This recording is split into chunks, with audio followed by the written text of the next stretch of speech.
Salve Maria a todos, bom dia. Vamos voltar à nossa leitura. História de uma Alma, parte 3. Resta-me agora falar da minha querida Celina, companheirinha de minha infância, mas tão abundantes são as recordações que não sei quais deva escolher. Extrairei alguns tópicos das cartas que mamãe vos escrevia para a visitação, mas não copiarei tudo. Ficaria longo demais. No dia 10 de julho de 1873, ano do meu nascimento, aqui vai o que vos contava. A ama trouxe para cá Terezinha na quinta-feira. Não fazia ela outra coisa senão rir. Ela mormente a Celininha, que lhe agradava, não ria às gargalhadas com a outra. Dir-se-ia que já tem disposição para brincar. E isso logo acontecerá, pois que já se põe de pé com as perninhas inflexíveis, com pequenas estacas. Creio que andará cedo e terá boa índole. Parece muito inteligente e tem boa aparência de uma predestinada. Mas foi principalmente depois de ter largado a ama de leite que dei mostras de minha afeição por minha querida Celina. Entendíamos-nos muito bem, só que eu era muito mais viva e muito menos ingênua do que ela, apesar de ser 3 anos e meio mais nova. Parecia-me que éramos da mesma idade. Eis uma passagem de uma carta de mamãe que vos mostrará como Celina era meiga e eu maldosa. Minha Celininha é toda propensa à virtude, é o íntimo sentimento do seu ser. Possui uma alma cândida e tem horror ao mal. Quanto ao pequeno azougue, não se sabe lá o que vai dar. É tão pequeno, tão inquieto. É de uma inteligência superior à de Celina, mas bem menos acomodada e, sobretudo, de uma obstinação quase invencível. Quando diz não, nada pode fazê-la voltar atrás. Se a metessem o dia inteiro no porão, ali ficaria a dormir antes que dissesse sim. Possui, entretanto, um coração de ouro. É muito carinhosa e muito franca. Curioso é vê-la correr atrás de mim para me fazer confissão. Mamãe, dei um empurrão em Celina, mas foi só uma vez.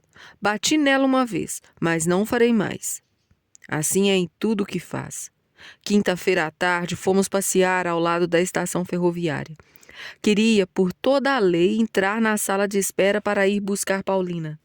Corria na frente com uma alegria que dava gosto, mas quando viu que tinha que voltar dali, sem subir no trem para ir receber Paulina, chorou todo o percurso do caminho. Esta última parte da carta lembra-me da alegria que experimentava quando vos via retornar da visitação. Vós, minha mãe, me tomáveis nos braços e Maria tomava Celina, então fazia-vos milhares de carícias e inclinava-me para trás a fim de admirar vossa grande trança.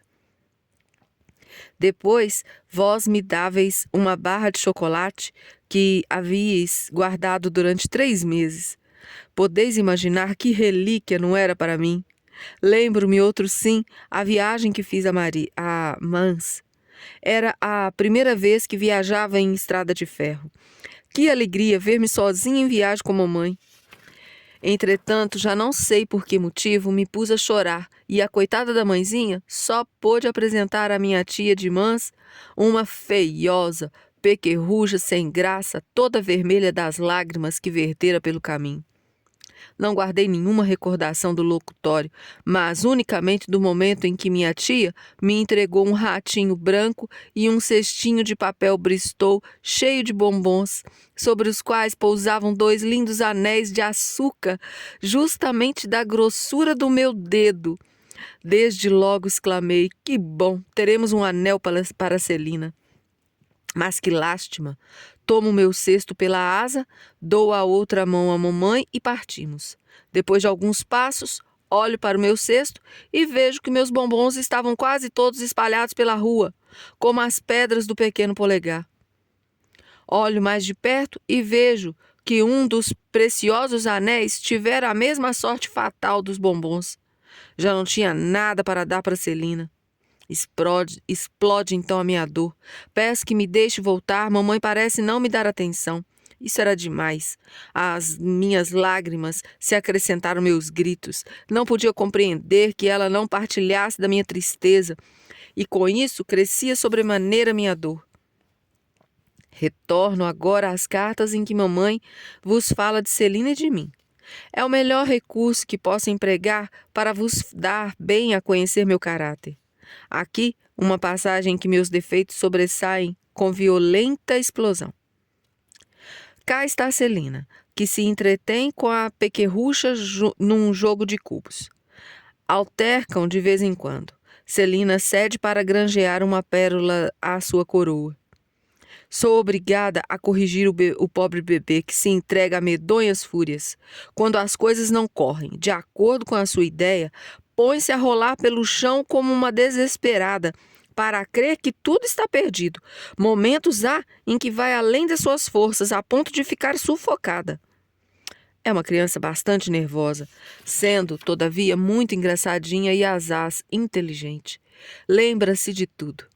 Vedes, minha mãe, quão longe estava de ser uma menina sem defeitos.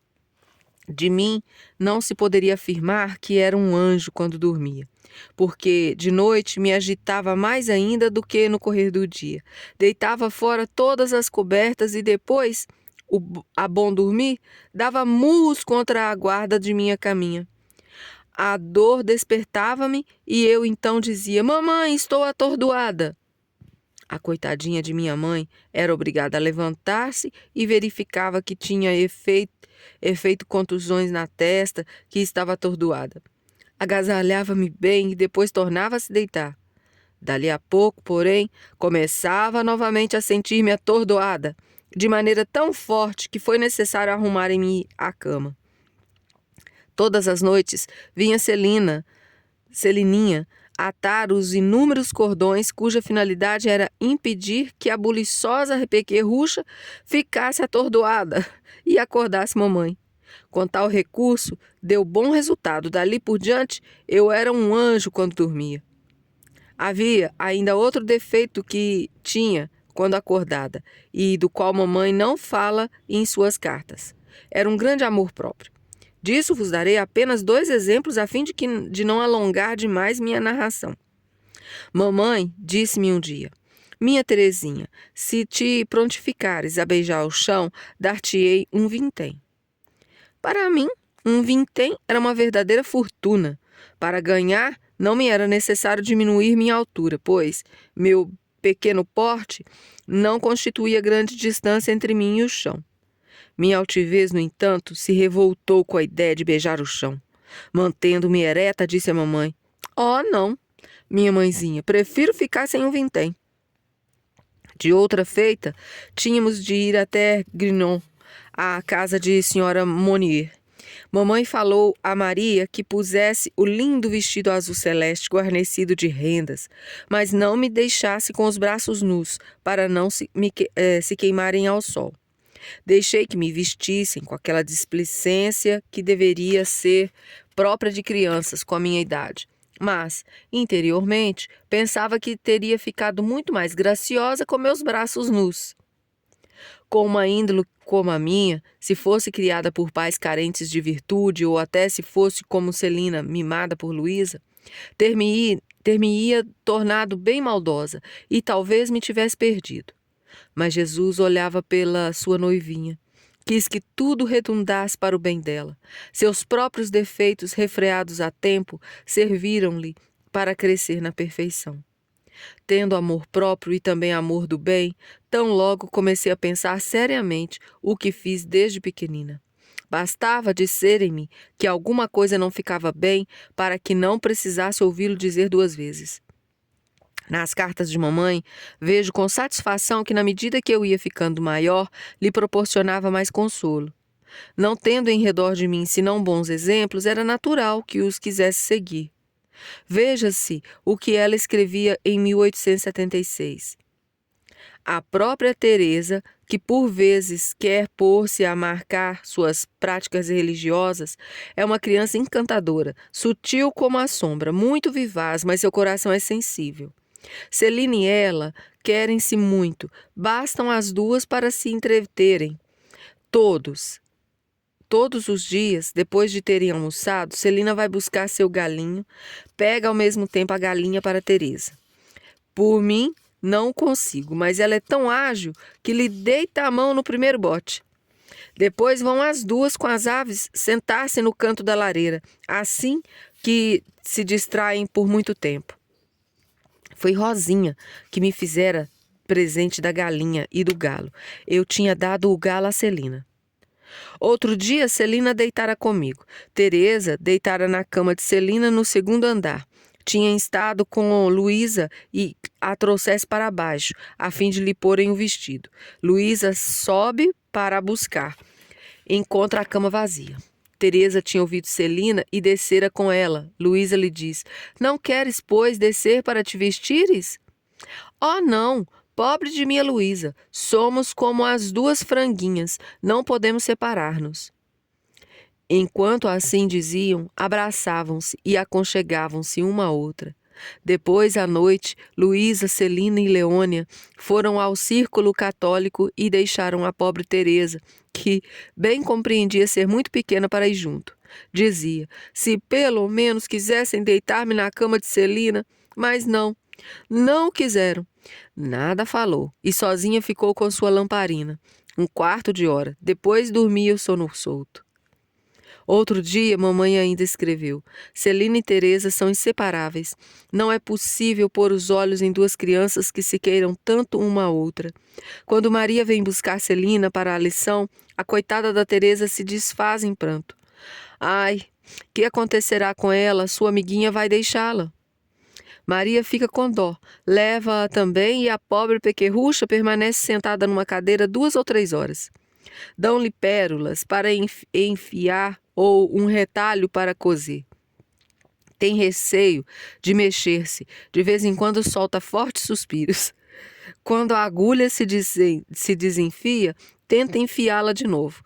É interessante observá-la como não o pode conseguir e não quer dar trabalho a Maria. Sem demora, a gente vê 2 grossas lágrimas correrem pelas faces. Maria não tarda em consolá-la, torna a enfiar a agulha, e o pobre anjinho sorri através de suas lágrimas. Lembro-me, com efeito, que não podia ficar sem Celina. Podia sair da refeição antes de terminar a sobremesa, do que não lhe ir atrás, tão logo se levantasse. Virava-me em minha cadeira alta e pedir que me descessem, e depois íamos brincar juntas. Íamos, às vezes, com a pequena prefeita, e que muito me agradava por causa do parque e de todos os lindos brinquedos que ela nos mostrava. Mas era mais na intenção de contentar Celina que ia para lá, preferindo ficar em nosso pequeno jardim e esgravatar os muros, pois extraíamos todas as brilhantes paletinhas que ali se achavam. E íamos em seguida vendê-las ao papai, que nos comprava com toda a seriedade. No domingo, sendo muito pequena para frequentar os ofícios religiosos, mamãe ficava para tomar conta de mim. Comportava-me bem e só andava na ponta dos pés durante o tempo da missa. Logo, porém, que visse a porta abrir-se, era sem igual explosão de alegria. Precipitava-me ao encontro de minha linda irmãzinha, que estava então enfeitada como um oratório, e dizia-lhe: "Ó, minha Celina, dá-me depressa o pão bento." Algumas vezes não o tinha porque havia chegado atrasada. Que fazer então? Era impossível ficar sem ele. Nisso consistia minha missa. Encontrou-se um meio com muita rapidez. Se não tens pão bento, pois então benze-o. Dito e feito, Celina toma uma cadeira, abre o guarda-comida, pega o pão, corta um bocado, sobre o qual, muito compenetrada, recita uma Ave-Maria. E apresenta-mo em seguida. E eu, depois de ter feito com ele o sinal da cruz, como com grande devoção, achando-lhe absolutamente o gosto do pão bento. De vez em quando fazíamos juntas conferências espirituais. Aqui está um exemplo que tiro das cartas de mamãe. Nossas queridas pequenas, Celina e Teresa, são anjos abençoados, naturezas angélicas em miniatura. Teresa constitui a alegria, a felicidade de Maria e sua glória. É incrível como se orgulha disso. Verdade é que tem saídas bem singulares para a sua idade. Excede Celina, que é o dobro mais velha. Dizia Celina outro dia, como pode Deus caber em hóstia tão pequena? Falou a pequena, não é tanto de admirar, uma vez que Deus é todo-poderoso. Que quer dizer todo-poderoso? Mas é fazer tudo o que Ele quer. Um dia, julgando-me muito crescida para brincar com boneca, Leônia fez procurar-nos, a nós duas, uma cesta cheia de vestidos e de lindos retalhos, para fazer outros. Por cima estava colocada sua boneca. Tomai-a lá, minhas irmãzinhas, diz-nos ela. Escolhei, dou-vos tudo isso.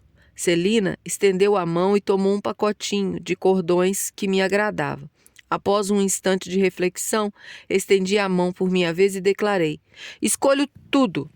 E apoderei-me da cesta sem outra formalidade. As testemunhas da cena acharam o caso muito justo. A própria Celina nem pensou em reclamar. Aliás, brinquedos não lhe faltavam. Seu padrinho cumulava-la de presentes e Luísa descobria meios de arrumar-lhe tudo quanto desejasse. Esse pequeno episódio de minha infância é o apanhado de toda a minha vida. Mais tarde, quando me tornou evidente o que era perfeição, compreendi que para se tornar santa era preciso sofrer muito. Ir sempre atrás do mais perfeito e esquecer-se de si mesmo. Compreendi que na perfeição havia muitos graus e que cada alma era livre no responder às solicitações de nosso Senhor, no fazer muito pouco por Ele, numa palavra, no escolher entre os sacrifícios que exige. Então, como nos dias de minha pequena infância, exclamei: meu Deus, escolho tudo. Não quero ser santa pela metade. Não me faz medo sofrer por vós. A única coisa que me dá receio é a de ficar com minha vontade. Tomai a vós, pois escolho tudo, o que vós quiserdes. Terminamos aqui e a frase do dia é justamente esta frase: meu Deus, escolho tudo. Não quero ser santa pela metade. Não me faz medo sofrer por vós. A única coisa que me dá receio é a de ficar com a minha vontade. Tomai a vós, pois escolho tudo o que vós quiserdes.